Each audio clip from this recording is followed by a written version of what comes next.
曾經係即係唔使令到我唔使執笠，係靠呢樣嘢啦。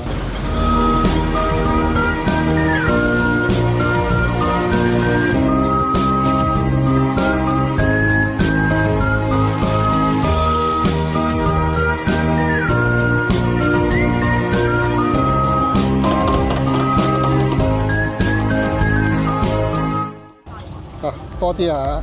講到最能夠代表香港嘅食物，魚蛋、魷魚都一定榜上有名。都係即食。不過講真，市面上嘅小食鋪味道好參差，有陣時去篤串魚蛋冇味嘅，煎釀三寶凍嘅，魷魚咬唔開嘅，你都咪話唔掃興。而接落嚟介紹嘅呢間威威小食，雖然開喺旺區人流多，但老闆一啲都冇偷工減料。最親切嘅係一口流利嘅粵語同廣普。有八爪魚啊，面筋，魚蛋啊，燒賣。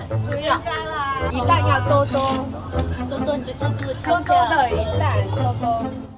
老闆同我哋講，佢間店有3大必試美食，煎釀三寶啦，賣得最多㗎啦。八爪魚魚蛋啦。佢哋仲要行薄利多銷，魚蛋10蚊9粒。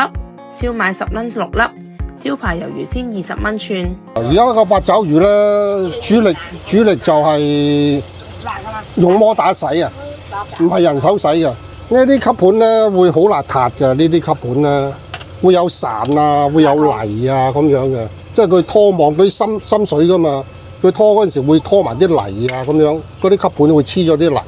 如果你用人手洗咧，好難洗得乾淨嘅。可以做到主打嘅，因為佢真係可以。曾經係即係唔使令到我唔使執笠，係靠呢樣嘢啦。係要乜嘢？要這個魚蛋。要多少？多少錢啊？10塊錢9個。三拼是嗎3樣一個套餐。陳皮魚蛋啊，都係醬嗰方面咯。呢個套餐多5蚊。主力係醬啊，即係嗰個調味咯。嗰個濃度啊，控制到啊，咁樣都係蒜頭啊、紅葱頭啊、薑啊嗰啲嘅磨豉醬啊咁樣，梗係自己最中意嘅味道啦。我中意濃啲咯。就一般咧，有啲人就話太濃啊咁樣，但係好少部分咯，梗係跟大圍啦。即係個個認同係好味嘅，咁樣就可以接受咯。